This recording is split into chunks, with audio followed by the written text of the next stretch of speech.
Bien, nous allons débuter cette cinquième leçon sur la chimie mésoscopique, donc du nanomatériau au mésocristal. Donc, dans les précédentes leçons, j'ai plutôt centré mes cours et mon propos sur les modes de construction des nanobriques assez variés, également sur les procédés, comment fabriquer en fait des matériaux.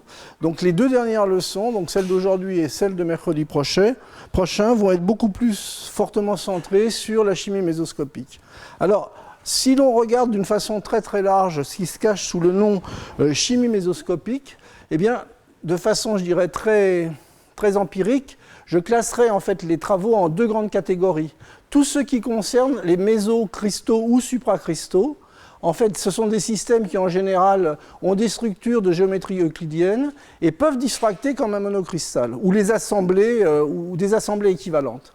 Et il y a tout un ensemble, je dirais, de recherches très actuelles également sur les assemblages et agrégats mésoscopiques, dans lesquels les degrés d'organisation sont plus ou moins marqués, où une des composantes de l'agrégat peut être un mésocristal. Ces systèmes, en général, diffractent comme un polycristal, mais peuvent également contenir des phases amorphes. Les formes peuvent être euclidiennes, non euclidiennes ou courbes. Donc aujourd'hui, je vais plutôt centrer en fait mon propos et mes exemples sur cette partie-là, donc les mésocristaux et les supracristaux. Et la semaine prochaine, donc, je vous parlerai donc de systèmes beaucoup plus complexes d'agrégats mésoscopiques qui sont en directe relation avec les processus de biominéralisation.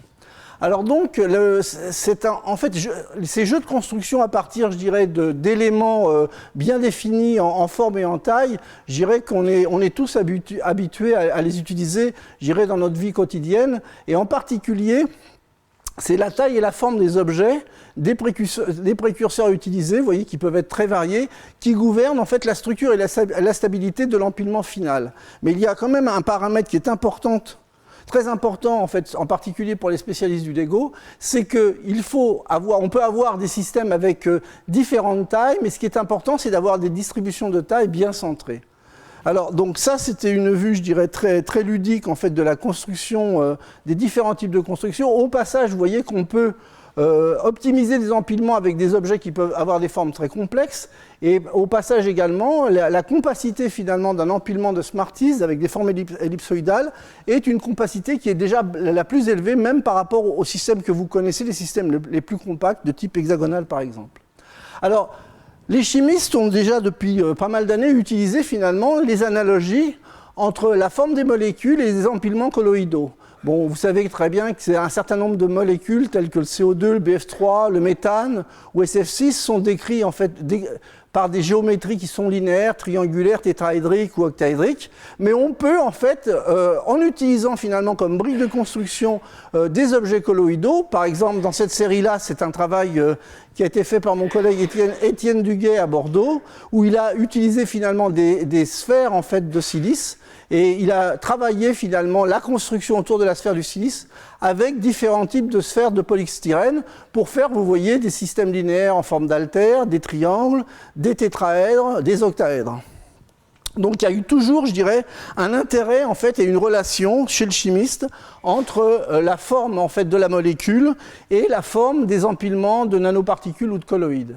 De la même manière, lorsque l'on regarde par exemple ces nanocolliers d'atomes ou ces structures cubiques qui représentent en fait la structure de l'or, il y a de fortes analogies. Alors donc évidemment ça ce sont des structures qui se réalisent à la taille de l'atome, mais il y a de fortes analogies avec des empilements de cristaux colloïdaux. Ce sont des sphères par exemple de latex à nouveau, vous voyez, des empilements en nanocolliers également, des empilements de type structure cubique.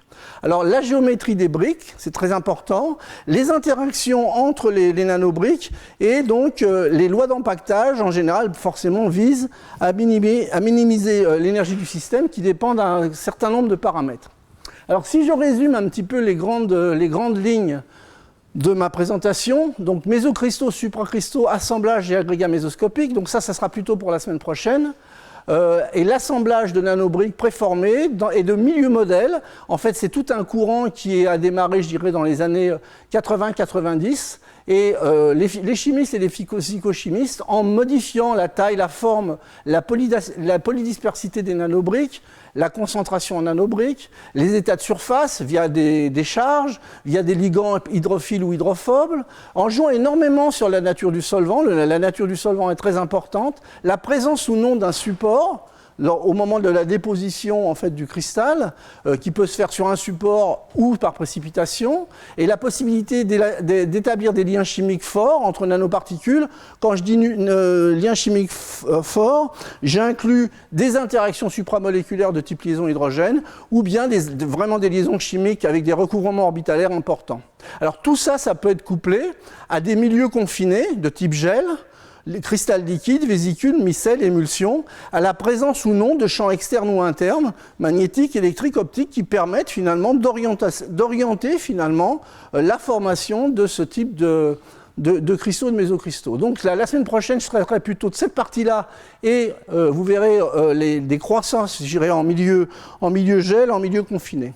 Alors, pour vous rappeler, en fait, très rapidement, quels sont les différents modes de croissance, c'était un transparent que je vous ai déjà présenté lors de ma leçon, ma première leçon d'introduction. En fait, il y a un processus de croissance classique qui suit en fait les modèles, je dirais, des années 50 de la mer.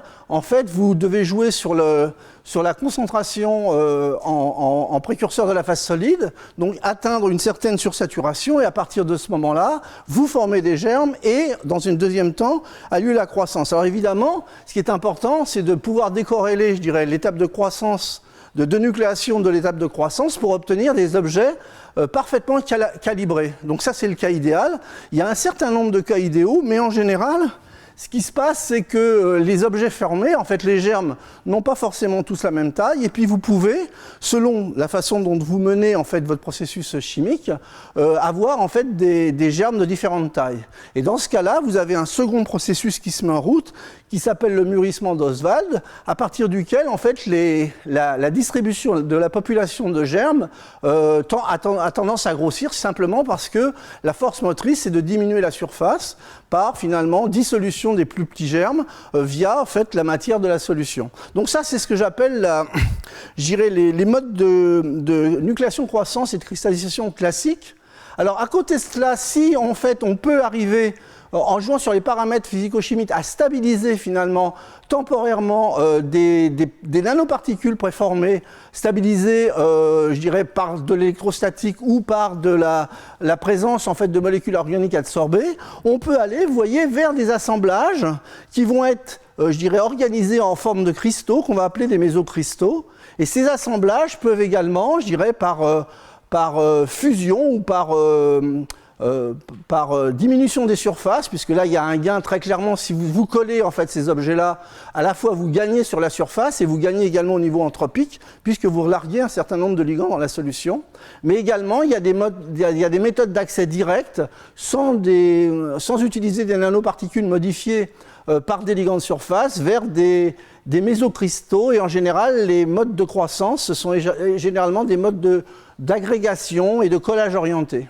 Alors, bien évidemment, ce qui se passe, c'est que si vous rentrez très vite en fait, dans des domaines où les sursaturations sont très très importantes, vous allez obtenir des phases qui vont être directement amorphes.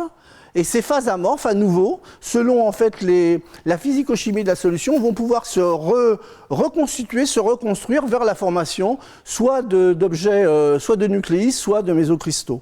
Alors il y a une dernière étape, c'est que très souvent, la nature n'aime pas les grandes surfaces au niveau énergétique, ça vous le savez tous, et ces matériaux-là peuvent être gommés ou lissés simplement parce que la surface, avec des monomères présents dans la solution, on retapisse la surface. Et on peut obtenir à la fin finalement un monocristal qui se présente sous cette forme, alors que le processus de cristallisation n'est pas du tout celui-là, mais a pu passer, je dirais, via des étapes qui sont relativement complexes.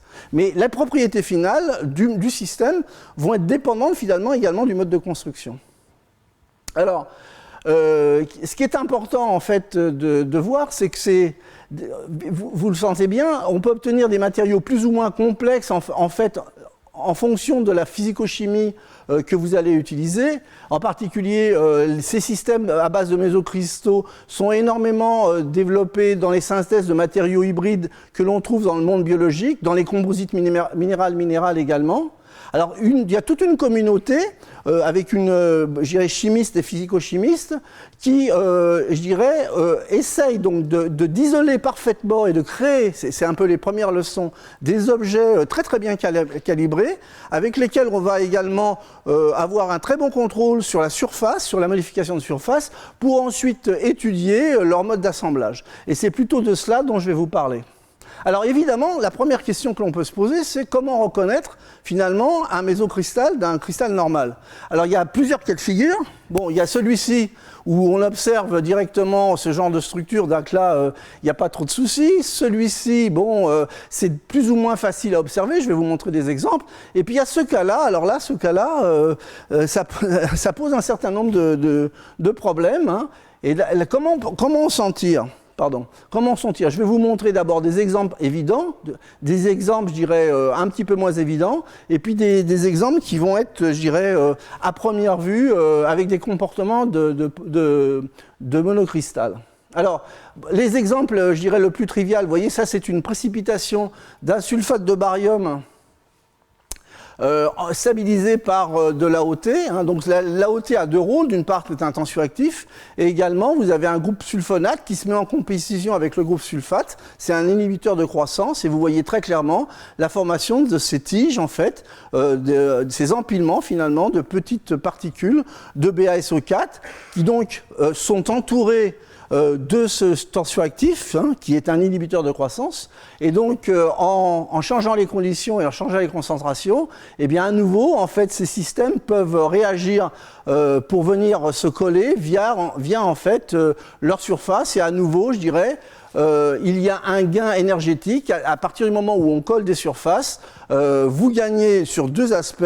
D'une part, vous diminuez la surface et d'autre part, vous avez un gain entropique associé finalement au relargage des ligands en solution. Alors, il y a des systèmes, vous voyez, qui sont assez jolis au niveau de l'esthétique. On voit également qu'il y a une présence en fait de systèmes de nanocristaux. Ça, ce sont des mésofleurs d'or, vous voyez. Alors, l'agrandissement à l'échelle de quelques centaines de nanomètres, on voit bien que le système est organisé et composite. Alors ça, ce sont des pyramides de carbonate de calcium synthétisées en présence de polymères. Et là, il est évident que le système est un assemblage de pyramides. Hein, alors, il y a des systèmes qui sont moins évidents déjà. Ça, c'est un carbonate de calcium qui a été nucléé et en présence d'un autre type de polymère. Donc là, vous voyez, on devine en fait sur la surface que le système n'est pas un simple monocristal, mais il y a des tas d'autres systèmes, vous voyez, en particulier ceux qui sont associés, je dirais, soit au monde biologique, soit à des composites ioniques en présence de polymères, dans lesquels on voit en fait les espèces, mais le degré de définition est bien moins bon. Alors là, je vais dans les cas les plus pénibles, je dirais. Ça, ce sont des biomorphes, j'en parlerai la semaine prochaine. Vous voyez, bon, donc là, dedans, il y a des mésocristaux. Bon, a priori, ce n'est pas très parlant. BaSO4, de la même chose, on a des altères. Ce cristal-là, eh bien, bon, ça ressemble à un superbe mésocristal. Alors, la chance que l'on peut avoir, c'est de faire varier un petit peu les paramètres autour de la synthèse de ce cristal. Et là, finalement, vous voyez, ça c'est un carbonate de calcium, on voit que ce cristal est composite et a été créé par une agrégation d'objets de plus petite taille. Et puis il y a des cas vraiment plus difficiles, je dirais un peu plus, on les traite mais un peu plus incurables. Vous voyez, ça ce sont des super cristaux de bleu de Prusse et ça ce sont des azotures de cuivre, alors cristal cubique parfait, octaèdre parfait. Alors voilà, les apparences sont souvent trompeuses, hein. Et ça, c'est un transparent que je vous avais montré la dernière fois. Très souvent, il faut aller regarder, j'irai de plus près, avec des outils, en fait, les outils du chimiste et du physico-chimiste. En particulier, il faut aller chercher des indicateurs qui peuvent être simplement une coupe de l'objet ou une microscopie avec une plus haute résolution. Ça peut être également un suivi réactionnel à plusieurs étapes. Et donc là, on commence à voir se former l'objet et on en déduit que finalement, l'objet est une entité constituée de ces briques. Ou bien, il y a une propriété physique qui n'est pas, je dirais, qui n'est pas la propriété physique attendue lorsqu'on compare la taille de l'objet à la propriété donnée. Alors vous voyez, bon, par exemple, ça c'est un exemple qui n'a pas été publié, donc je ne vais pas pouvoir trop m'étaler. Ça c'est un azoture de cuivre dont je vous montrais tout à l'heure. Lorsqu'on va regarder le matériau en coupe, voilà ce qu'on observe. Donc très clairement, c'est une structure qui est elle-même composite, fait de petits nanocristaux. Ça, c'est le fameux bleu de Prusse. Hein. Donc, au bout de 120 heures, 12 heures, les bleus de Prusse sont des matériaux qui ont été énormément utilisés pour, en particulier, les analogues dans des propriétés magnétiques. Et j'ai assisté il y a une dizaine d'années à une superbe bagarre entre les collègues du magnétisme sur des propriétés magnétiques qui n'étaient pas reproductibles. Les gens ne trouvaient pas la même chose, alors que globalement, le cristal était là, la structure était là. Alors quand vous voyez ça, c'est la croissance de ce cristal à différents temps. Donc à temps très court, petites nanoparticules qui s'agrègent pour former ces cubes s'agrègent pour former des plus gros cubes, et à la fin, on ne voit plus rien. Mais vous sentez bien que la propriété magnétique de ces objets-là, au finish, elle va être totalement différente. Et là, vous pouvez vous discuter de façon très forte avec vos collègues sur la propriété magnétique de l'objet final, alors que finalement, vous pouvez avoir un objet qui est formé via une voie de cristallisation classique ou un objet qui est formé à partir de ces agrégats. Alors, voici en fait un autre exemple qui est basé sur donc, la formation de manganates à valence mixte. Alors là, la réaction est assez forte. Vous avez un agent qui permet l'oxydoréduction en chauffant, donc tous les procédés, je dirais, polyol, glycol. Le permanganate, eh bien, il faut changer son état d'oxydation pour qu'il condense. Ça, c'était les cours de l'an dernier. Et donc, vous obtenez, vous voyez, de superbes cristaux octaédriques de 150 nanomètres, cristaux marrons qui sont de très bons photocatalyseurs, très bien distribués, enfin, très homogènes en taille. A priori, on ne voit pas grand-chose. Donc on peut faire également de la tomographie 3D, mais à ce niveau-là, on n'est pas fortement avancé. Alors quand on regarde les propriétés magnétiques, hein, en fonction de la température, le système peut avoir un comportement ferromagnétique ou paramagnétique. Mais par contre, la température de blocage entre les deux états ne correspond qu'à des particules de 10 nanomètres. Donc là, on soulève le lièvre. On se dit, bon, il y a un problème puisque mes objets sont parfaitement calibrés, ils font 150 nanomètres. Et là, eh bien, le chimiste, ce qu'il fait, c'est un suivi finalement des différentes étapes en fonction en fait, du temps, par exemple. Et vous voyez, en fait, l'évolution de ce... À chaque fois, au niveau rayons X, vous avez la réponse de MnO4, mais il n'empêche que vous avez en fait ces agrégations successives pour former le cristal parfait, qui en fait est un assemblage en fait, de petits cristaux. Alors donc... je vais donc reprendre maintenant la seconde partie donc, de ce cours en vous montrant les assemblages qui sont faits de façon, je dirais, beaucoup plus volontaire, à partir de nanocristaux qui sont formés, sur lesquels on modifie finalement les ligands de surface, et via des effets de solvant par exemple, on va les entraîner vers un collage et vers certains types de structures.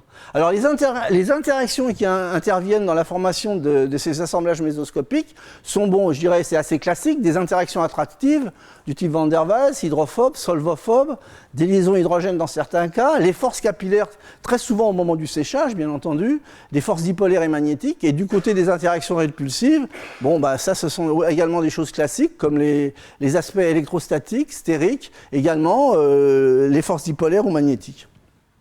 Alors, les constructions en fait, de mésocristaux à partir de nanobriques vont forcément dépendre de la forme, de la monodispersité des objets, et on peut dénombrer, je dirais, 5 modes en fait, de construction de ces mésocristaux. Je dirais qu'il y a 2 modes dont je ne parlerai pas aujourd'hui, mais dont je parlerai la fois prochaine. C'est l'alignement en utilisant de l'organique qui est en bleu comme d'un gabarit, comme d'un template. Et donc l'interaction entre le bleu et le jaune peut être liaison supramoléculaire ou des liaisons covalentes.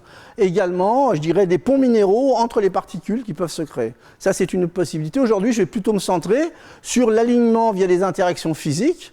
Les alignements par des contraintes spatiales, ça, ce sont typiquement des alignements, par exemple, associés à des objets anisotropes. À partir du moment où vous augmentez la fraction volumique d'un objet anisotrope, vous rentrez, en fait, pour des raisons anthropiques, vous avez tendance à former des cristaux liquides, et donc vous avez des contraintes dans les empilements. Et également, bon, une méthode, un processus, je dirais, qui a été découvert, je dirais, en 98, donc quand même plus d'une quarantaine d'années après le fameux modèle de la mer, donc qui est basé sur de l'attachement orienté. Alors l'attachement orienté, je vais vous raconter en quelques transparents à quoi ça correspond. En fait, vous voyez, c'est un assemblage topotactique de particules via leur surface de haute énergie, et c'est un attachement, c'est un ancrage en fait, qui est en accord avec des relations d'épitaxie. Donc vous voyez, c'est simplement un petit cartoon. Les particules se testent, et là, bon, l'assemblage peut avoir lieu. Ça ressemble fortement à des polycondensations entre surfaces. Alors, ces assemblages peuvent être, vous voyez, linéaires, entre de 0D à 1D, des assemblages de sphères. On peut assembler des plaquettes, des objets plus complexes en 3 dimensions, ou des objets carrément, je dirais, avec des formes euclidiennes. Alors, quelques exemples concernant cela. Tout d'abord, la découverte du mécanisme. 1998, le modèle de la mer de départ, le modèle qui est toujours enseigné à l'université, c'est 1950. Vous voyez, il y a quand même 48 ans d'écart entre le mécanisme proposé par Penn et Landfield sur une étude sur du TiO2 anatase, donc un oxyde, qui a été synthétisé par des méthodes hydrothermales. Et là, on voit très clairement, finalement, que les cristaux s'accrochent les uns des autres. Et lorsqu'on regarde l'amplification de la figure par microscopie électronique, on voit que ce sont les surfaces de plus haute énergie qui sont collées et qu'il y a une relation d'épitaxie. Alors ça marche pour le TiO2. Et puis, il y a entre 60 et 100 études qui ont été faites qui démontrent que ce mécanisme est beaucoup plus général que ce que l'on pense. Un autre exemple, c'est, vous voyez, on passe des oxydes au chalcogénure, PBSC, qui est synthétisé en présence, vous voyez, de surfactants et de ligands inhibiteurs à des températures de l'ordre de 200 degrés. Ça, c'est le travail de Christophe Murray. Et donc, vous voyez, il a très clairement mis en évidence le collage, en fait, de ces particules qui forment donc des dimères, puis des trimères.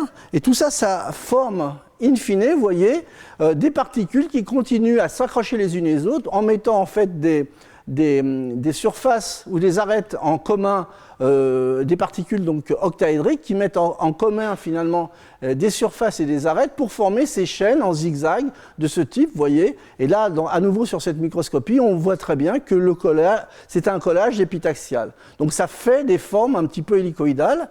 Alors le danger, bon ça ce sont les premières étapes de la réaction, mais c'est que ces systèmes-là peuvent être recuits ou vieillis, et à ce moment-là, vous avez simplement un gommage, et quand vous regardez l'objet à un moment donné, si vous ne faites pas les analyses intermédiaires, vous ne voyez pas finalement que le processus de construction est un processus de collage et d'attachement orienté.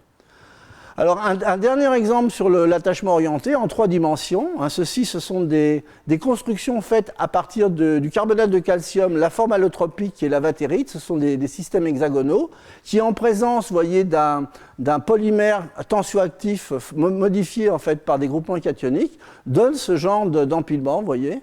Donc à nouveau, les étapes intermédiaires ont montré qu'on part de petits objets pour former des plaquettes avec une certaine distribution pour former finalement des objets, des mésocristaux.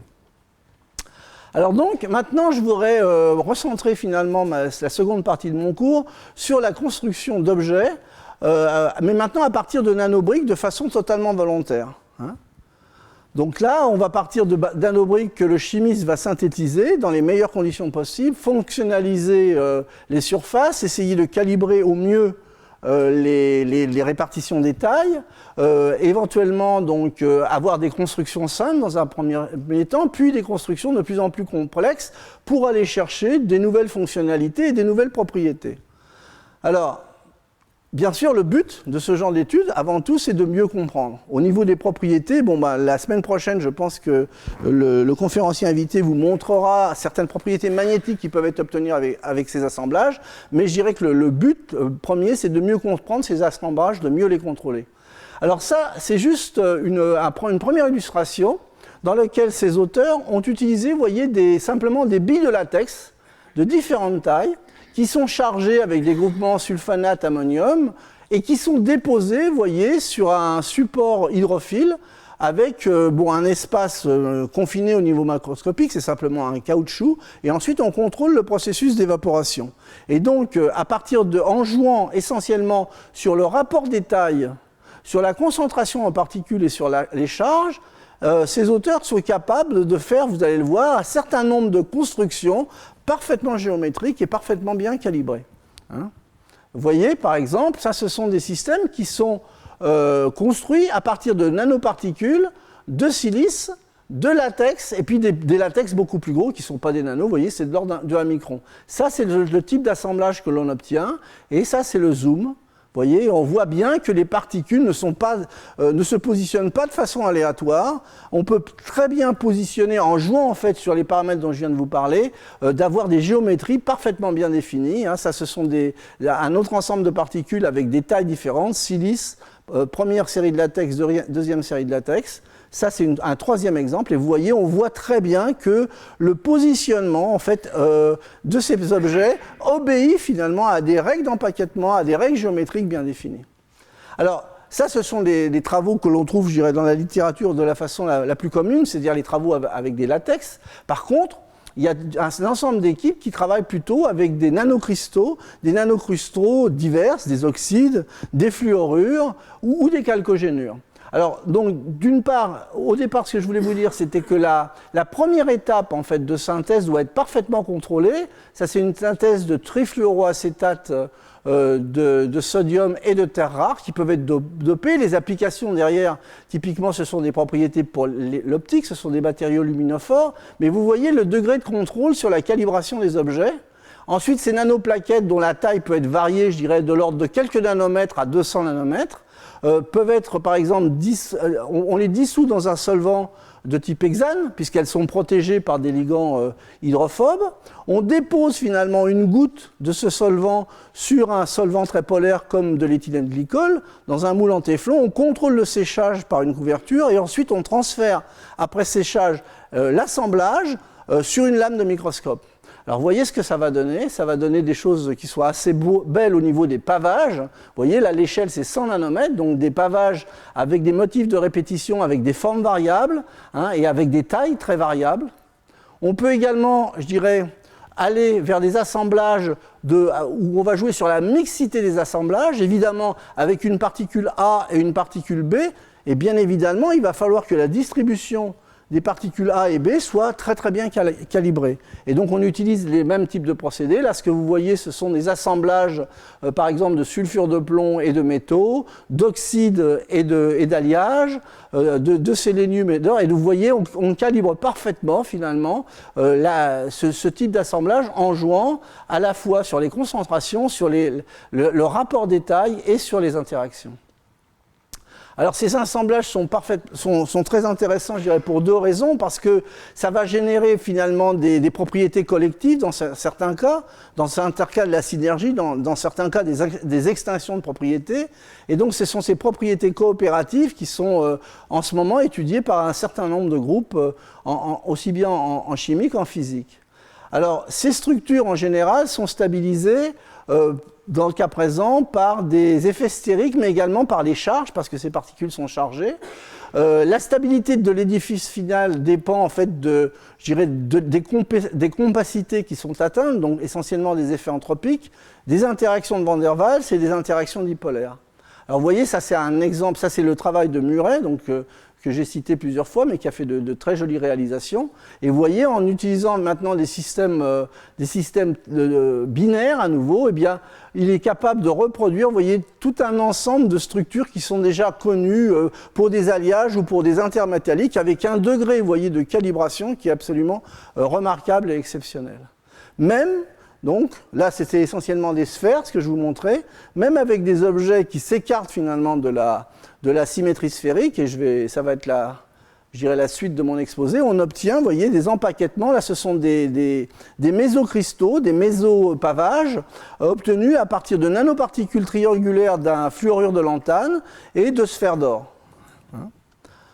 Alors, je vous disais, cette chimie-là, cette physico-chimie-là peut être faite également avec des objets qui ne sont pas simplement des boules, hein, ou des oranges. Quelques exemples très rapidement. Donc ça, ce sont des monocristaux d'oxyde de manganèse qui sont obtenus, vous voyez, par décomposition thermique de l'acétate en présence de complexants, en particulier de l'acide oléique, qui va servir de tensioactif. On obtient des octaèdres relativement parfaits et de bonne qualité, avec des arêtes qui varient entre 20 et 30 nanomètres. Alors, lorsque ces systèmes sont transférés en fait dans un milieu plus polaire comme de l'éthanol par exemple, en milieu ultrason, en fait, ils se forment des superstructures 3D de ce type. Et donc, à nouveau, l'objet macroscopique que vous voyez là, à l'échelle de quelques microns, ça a l'air d'être un cristal parfait. Lorsque vous regardez avec une résolution plus importante, voilà ce que vous voyez. C'est parfaitement organisé, mais c'est déjà un ensemble de petites cristallites, hein, en fait, de ces enchaînements d'octaèdres. Alors, enchaîner des octaèdres par des facettes, il y a, je dirais, deux méthodes pour obtenir les compacités maximum. Hein, soit en collant donc, les faces 1, 1, 1, soit vous collez les faces, je dirais, avec un recouvrement total, c'est ce qui se passe dans ce cas-là, soit vous les recollez avec une position en anti de ce type. Et en fonction en fait, de ces modes de collage, vous allez pouvoir obtenir, vous voyez, des enchaînements d'octaèdres diversifiés qui vont entraîner des structures, vous voyez, avec des degrés de compacité qui vont être différents. Et dans le cas de l'étude précédente, en fonction donc de la taille du mésocristal final, les systèmes se répartissent dans des structures de type CIN2O3 où vous avez des enchaînements où chaque octaèdre finalement s'enchaîne avec deux voisins en mettant totalement certaines faces en contact et deux voisins où les faces sont mises en position anti. Alors que les très gros mésocristaux, eux, s'enchaînent dans un empilement hexagonal où en fait chaque octaèdre est entouré de 6 voisins positionnés avec les faces positionnées de façon anti. Alors, ça c'était un certain type d'études. Maintenant, je vais rentrer un petit peu plus dans les études physico-chimiques où les gens soit ont essayé de comprendre et de modéliser, soit ont essayé de jouer sur un paramètre et de voir l'effet. Alors cet exemple-là, je le trouve assez parlant. C'est un exemple qui a été développé par le groupe de Xia. Il concerne en fait des nanocristaux, des mésocristaux faits à partir de nanocristaux d'argent. Donc première étape, faire des objets parfaitement calibrés. Vous voyez ? Ça, c'est le brut de synthèse recouvert en fait d'un revêtement hydrophile qui est la polyvinylpyrrolidone. C'est à nouveau une réaction par réduction thermique d'un sel d'argent. Donc voici les systèmes. Et en fait, cette équipe s'est amusée à fonctionnaliser de façon sélective les faces de ces cubes avec soit un ligand hydrophobe, soit un ligand hydrophile, et en faisant changer finalement, en changeant la composition des faces. Alors regardez ce que ça donne. Forcément, le résultat, l'assemblage va dépendre des forces capillaires, puisqu'on va jouer essentiellement au moment du séchage sur l'interface OR, et des interactions hydrophobes. Alors, voyez ce que ça donne. Bon, voilà les 4 figures qui ont été synthétisées. Donc, des faces totalement blanches hydrophiles, une face noire hydrophobe, 2 faces noires hydrophobes et les 6 faces noires hydrophobes. Je vous rappelle que la redispersion va se faire dans l'eau. Donc, en fait, ce sont les interactions hydrophobes qui vont être le moteur, finalement, pour les réactions de collage. Voilà ce qu'on obtient. Une face, essentiellement des doublets, 2 faces, des quadruplets, des triplets, des plans dès qu'on hydrophobe 4 faces, et lorsqu'on hydrophobe les 6 faces, des systèmes en 3 dimensions. Donc ça, c'est un exemple très scolaire, mais qui montre bien, en fait, le rôle, finalement, du contrôle, finalement, de la surface et du ligand présent à la surface. Ça, c'est un autre exemple qui a été développé assez récemment dans le groupe de Marie-Paul Pileni. Ils ont étudié finalement les agrégations, vous voyez, de nanocristaux d'or parfaitement calibrés avec des tailles variables de 4 à 7 nanomètres, mais à chaque fois relativement bien calibrées. Et en particulier, ils ont étudié en fait les effets de solvants sur les méthodes d'agrégation. Hein. Donc ces systèmes-là ont été tout d'abord, je dirais, protégés par du dodécantiol, et ensuite les solvants qui ont été utilisés pour le séchage de ces cristaux, c'est soit le toluène, un solvant, je dirais, hydrophobe, mais relativement un peu polaire, soit l'hexane, un solvant qui va ressembler, je dirais, au niveau des paramètres physico-chimiques, au dodécantiol. Alors voilà ce qui est obtenu. Pour des cristaux donc, de petite taille, que ça soit en toluène, enfin les cristaux de petite taille, avec de solvant toluène, vous obtenez, vous voyez, des films mésostructurés relativement homogènes qui se déposent couche après couche. Par contre, lorsque vous avez des nanocristaux d'hexane, que ça soit avec des tailles de 4 ou de 7 nanomètres, vous obtenez dans tous les cas de figure à nouveau des films parfaitement homogènes. Par contre, l'effet de taille, et là je me suis trompé, hein, c'est pas 4 nanomètres, c'est 7 nanomètres. L'effet de taille, lorsque vous augmentez la taille et que vous allez vers un solvant qui est moins compatible avec les chaînes qui protègent en fait la nanoparticule, à ce moment-là, vous avez une prénucléation en solution et la formation de cristaux. Donc vous n'avez plus de film homogène. Alors ce travail a été complété, vous voyez, par une modélisation où on voit en fait en fonction de la taille du cristal et donc en tenant compte forcément des paramètres physico-chimiques de la nanoparticule et du ligand et du solvant. Avant évaporation, et vous obtenez dans le cas des petites tailles pour le toluène un système totalement homogène qui après évaporation va donner un film homogène qui va croître couche après couche. Et dans le cas du toluène à 7 nanomètres, eh bien, vous avez déjà une prénucléation qui a lieu en solution, et vous allez former forcément des cristaux, des agrégats. Et dans le cas de l'hexane, je dirais, quelle que soit la taille, 4 à 7 nanomètres, vous avez toujours une très bonne compatibilité avec le ligand protecteur de surface, et vous avez un système qui reste totalement homogène. Donc en fait, dans cette étude, essentiellement, je dirais, le mode d'agrégation est essentiellement géré par les attractions Van der Waals entre les cœurs d'or, l'énergie libre de mélange du ligand thiol et du solvant, ça c'est le paramètre vraiment important de l'étude, de mon point de vue, et les forces de compression élastique des ligands. Et vous avez donc deux cas de figure pour résumer. Un cas où vous avez des conditions qui vont être plutôt répulsives en présence d'hexane, et un cas, je dirais, où vous allez avoir des conditions attractives, puisque le toluène ne va pas aimer suffisamment les chaînes, et donc à ce moment-là, les chaînes vont avoir, au niveau énergétique, tendance à interagir directement via les interactions chaîne-chaîne. Alors ça, c'est une autre étude qui est un petit peu dans la même philosophie, mais cette fois-ci, au lieu de jouer simplement avec des caractères hydrophiles, comme dans la première étude, ou avec des aspects, en jouant avec la nature du solvant, ça c'est une étude qui a été faite par le groupe de Grybowski. Là, dans ce cas-là, les particules, vous voyez, sont bien calibrées autour de 5 nanomètres, mais elles sont fonctionnalisées avec des thiols, puisque ce sont deux métaux, l'argent ou l'or, donc le thiol vient se coller sur la surface, mais du côté externe, on va avoir une charge positive puisqu'on a un alkyle ammonium, ou une charge qui peut être négative dans les conditions, je dirais, de pH utilisées. Ce sont des mélanges eau des méso à pH 9,7, donc via ce carboxylate. Et donc là, vont commencer on va construire en fait des mésocristaux en augmentant finalement les interactions électrostatiques entre les objets. Et donc, on va essayer de faire, en gros, je dirais du chlorure de sodium, de faire un sel, mais cette fois-ci, avec des nanoparticules. Et alors, voilà ce qu'il obtient. Dans la plupart des exemples, en fait, il obtient des structures de type blinde. La blinde, je vous rappelle, c'est une structure cubique ZNS. Et donc, dans ce cas-là, en fait, les structures des milieux colloïdaux, des mésocristaux obtenus sont essentiellement contrôlées par les interactions électrostatiques, et en particulier, les interactions entre premier et second voisins sont totalement déterminantes. Et donc, ça permet également de moduler en fait, les aspects structuraux. Alors, voilà ce qu'il obtient. Vous voyez, des mésocristaux qui sont sous forme d'octaèdres, de superbes octaèdres. Ici, vous avez les mésocristaux d'octaèdres et de tétraèdres, et ici vous avez en fait les répliques de cristaux macroscopiques de spharélite. Donc vous voyez, le mésocristal est vraiment à une identité très très marquée avec le cristal macroscopique.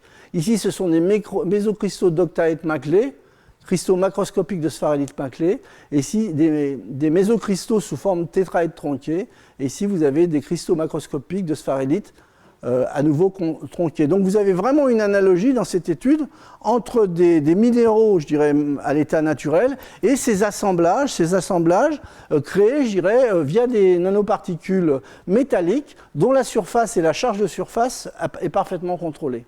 Alors, pour aller un petit peu plus loin, maintenant, ça va être la fin de ma présentation, je vais vous montrer que ces assemblages ne se limitent pas finalement à des objets entre guillemets assez simples, c'est-à-dire des sphères, des octaèdres, mais que l'on peut faire également des assemblages à partir d'objets qui sont beaucoup plus compliqués. Alors ça, c'est un transparent que je vous avais déjà montré dans un autre cours. C'est la synthèse, vous voyez, d'octopodes de chalcogénures de cadmium qui sont faits simplement parce qu'on choisit des germes avec des morphologies particulières. Je vous avais dit que la taille du germe était très importante.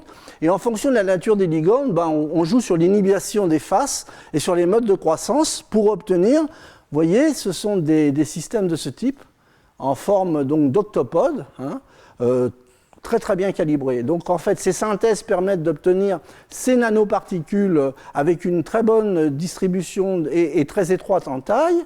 Vous avez essentiellement de la triactylphosphine en surface, et ces systèmes sont très fortement solubles dans le chloroforme, qui est un solvant qui est apolaire, mais qui a quand même, je dirais, un moment non négligeable. Et donc, lorsque vous solubilisez ces systèmes d'octopodes dans le chloroforme et que vous le transférez en milieu de toluène, en quelques heures, en fait, vous voyez, ces objets qui sont très complexes, finalement, vont s'associer pour former ces espèces de chaînes, hein, constituées d'octopodes. Et donc ça se voit très bien en microscopie électronique. Vous voyez bien ici les chaînes. Bon, évidemment, personne n'est parfait, elles ne sont pas toutes de la même longueur, mais vous avez pour des objets qui sont assez complexes, finalement, un degré d'association qui est loin d'être mauvais. Ça, c'est un agrandissement en microscopie. Vous voyez très bien ces chaînes complètement interconnectées. Hein. Alors, on peut, dans l'étude, donc ça c'est le groupe de Mitsa, donc c'est un travail très récemment publié à Nature Materials, et donc on peut changer finalement le solvant, c'est-à-dire que dans un milieu toluène, au bout de quelques heures, on a la présence de ces chaînes-là. Donc maintenant, je vais jouer sur les effets de solvant. Donc je passe mon milieu toluène, je rajoute de l'acétonitrile, et ce qui se passe, c'est que maintenant, je vais avoir des superstructures où les chaînes vont s'encastrer les unes dans les autres pour former des structures tétragonales, à nouveau d'octopodes. Vous voyez ce que ça donne? Ça, c'est le cliché dans lequel on voit en fait les chaînes initialement. Ici, vous voyez que vous avez d'autres types d'agrégats là, qui se forment. Il reste des chaînes dans le milieu réactionnel. Et quand vous les regardez, voilà ce que ça donne. Vous voyez, il y a à nouveau ces agrégats de chaînes. Et quand vous les regardez avec de la haute résolution, voilà ce que ça donne. Vous avez finalement cette structure totalement interpénétrée, très très bien organisée, malgré que l'objet de départ est relativement complexe. Hein. Alors, pour aller un petit peu plus loin, ces systèmes, au moins pour s'amuser, il faut essayer de les stabiliser. Et c'est ce qu'ont fait en fait les auteurs de cet article. Ils ont dans un premier temps échangé le cadmium de ces structures par du cuivre. Ça, c'était la leçon 2, où je vous ai dit que dans les chalcogénures, les métaux s'échangeaient, mais avec une facilité incroyable. Donc, échanger le chalcogénure par du cuivre, première étape. Ensuite, traiter en fait le système par un plasma oxygène de telle façon à créer une structure soudée. C'est-à-dire qu'on passe à la forme cuivre et en surface, on va oxyder le cuivre pour créer, vous voyez, des domaines d'oxyde de cuivre qui soudent finalement le mésocristal. Ça, c'est pour, je dirais, pouvoir le transférer et l'utiliser de façon plus utile. Donc vous voyez, ça c'est avant la réaction, je dirais, de stabilisation, et ça c'est après la réaction de stabilisation. Vous gardez globalement la même structure avec des interfaces qui sont collées via la réaction d'oxydation. Alors, comme on est parti à discuter un peu des assemblages un petit peu particuliers et bizarres, je ne pouvais pas simplement finir sur l'octopode, mais il fallait que je vous parle également des étoiles de mer, et en particulier dans cet exemple-là, à nouveau, c'est un chalcogénure, PBS, qui est synthétisé par décomposition d'acétate de plomb en présence de 2 tensioactifs. Et à nouveau, ce système-là peut être, je dirais, la croissance peut être contrôlée de telle façon à obtenir des étoiles, simplement parce qu'on va jouer sur la polarité des différentes faces, 1, 1, 1 ou 1, 0, 0, du système cubique de la blinde. Et très souvent, la plupart des jolis exemples au niveau de l'esthétique sont souvent, c'est ce que je vous disais dans les autres leçons, basés sur des systèmes à base de chalcogénure, parce qu'il y a des faces qui sont avec des polarités très très différentes, et on arrive à très bien à contrôler, je dirais, les protections de certaines faces par rapport à d'autres. C'est beaucoup plus difficile très souvent dans le cas des oxydes. Alors donc on obtient ces étoiles de mer de ce type, vous voyez, 50 nanomètres c'est l'échelle, relativement monodisperse en taille, avec en fait un jeu de 2 tensioactifs. Un tensioactif, il va venir se coller la partie sulfate sur la partie, je dirais, chalcogénure, en particulier avec une interaction sur les atomes de plomb de surface, et en fait une espèce de double couche qui va pouvoir se former avec l'ammonium qui va se trouver dans la position inverse, donc vers l'eau. Donc ce sont des systèmes qui sont totalement solubles dans l'eau. Et donc, ce sont des surfactants qui vont être chargés, ce que je vous disais, solubles dans l'eau. Alors, comment peut-on les assembler? Eh bien, à nouveau, simplement par évaporation. Hein. Par évaporation, on va essayer soit par trempage, en formant un film, pour faire des assemblages bidimensionnels, ou en séchant directement une goutte sur un substrat, pour obtenir des assemblages 3D. Et vous voyez, ces structures en étoiles, qui sont compliquées, qui sont complexes, qui n'ont pas les formes les plus simples, je dirais, pour l'assemblage, s'assemblent dans des réseaux 2D parfaitement bien définis. Ça, c'est les assemblages en 3D. Alors, les mêmes auteurs, là, c'est un travail très récent qui a été publié à SCS Nano, ont essayé d'utiliser finalement ces étoiles, à nouveau comme une brique de construction, dans un mélange binaire. Alors, voyez ce qu'ils ont fait. Alors là, ils ont utilisé des billes de latex de différentes tailles, et ils ont déposé finalement ces étoiles, et vous voyez qu'à nouveau, on arrive à décorer, à créer vraiment des assemblages mixtes de mésocristaux, constitués de ces étoiles de chalcogénure. Hein, donc là, le latex a été enlevé, je dirais, par lavage. Donc vous voyez, en fonction de la concentration, ça c'est avec du latex. Également, le latex peut servir à faire une réplique de silice, pour obtenir, vous voyez, des silices hexagonales de ce type, dans lesquelles vous allez parfaitement, en fonction de la taille de la bille de latex, calibrer la taille du puits, en fait, qui va permettre à l'étoile de venir se positionner. Et c'est ce que vous voyez dans la diapositive du bas, dans la microscopie du bas, vous voyez, une étoile est parfaitement positionnée dans chaque trou du SiO2, puisque le trou a été calibré en fonction de la taille de l'étoile. Bon, c'est simplement de l'esthétique, hein, il n'y a aucun intérêt au niveau de l'application, mais c'est pour vous montrer un peu le degré de contrôle que l'on peut avoir dans la construction de ces objets. Alors évidemment, lorsqu'on veut fabriquer des matériaux avec une vue, je dirais, un peu plus vers la propriété de l'application, eh bien on peut s'aider de champs externes pour faciliter finalement l'homogénéité et l'alignement, etc. Et donc ça, c'est un travail qui a été publié récemment, à nouveau, vous voyez, 2010, où en fait, en utilisant des systèmes cœur-coquille à base d'oxyde de fer et de silice, qui n'ont pas, vous voyez, des anisotropies très marquées. Donc ça veut dire que le système de lui-même ne va pas former un cristal liquide, donc il faut le forcer à s'organiser, à s'orienter. Et bien en couplant finalement une méthode de dépôt par trempage-retrait et un champ magnétique, eh bien on obtient, vous voyez, des assemblages très très réguliers et homogènes sur des surfaces relativement grandes. Donc de mon point de vue, les mésocristaux, c'est un domaine qui est très riche et très intéressant, où il y a de la belle physique à faire, mais si on veut vraiment développer des systèmes un peu plus vers les propriétés, on va avoir tendance quand même à utiliser finalement soit des modes de dépôt classiques, soit de les coupler finalement, soit avec des champs magnétiques, soit avec des champs électriques. Vous voyez, ça c'est ce que ça donne, les assemblages qui sont obtenus pour ces systèmes qui sont relativement, au niveau de l'esthétique, relativement remarquables. Alors, j'ai fini la leçon. Et donc, je vais vous montrer simplement deux exemples pour vous montrer que le monde des mésocristaux, ce n'est pas si simple que tout ce que je vous ai montré. Vous voyez, ça, c'est un agrégat d'aiguilles. Et là, vous reconnaissez en fait des géométries et des maclages tout à fait particuliers.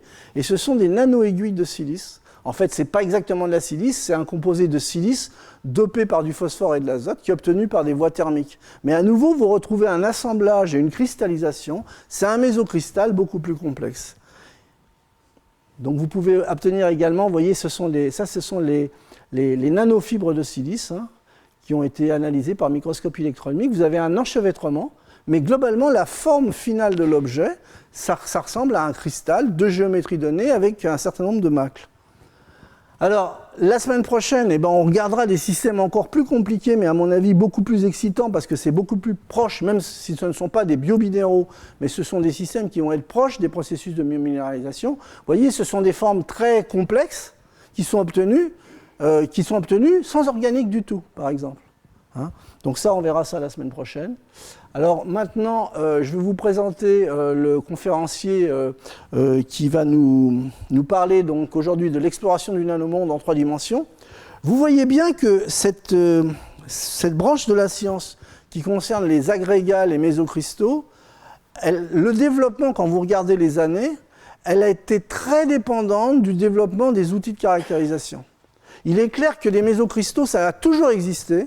Les gens ont fait comme M. Jourdain, ils en ont fait sans le savoir, mais que peu à peu, les gens ont visualisé, mieux compris, contrôlé les paramètres physico-chimiques qui permettent ces assemblages. Et en particulier, il faut voir. Et voir, c'est très souvent de la microscopie électronique.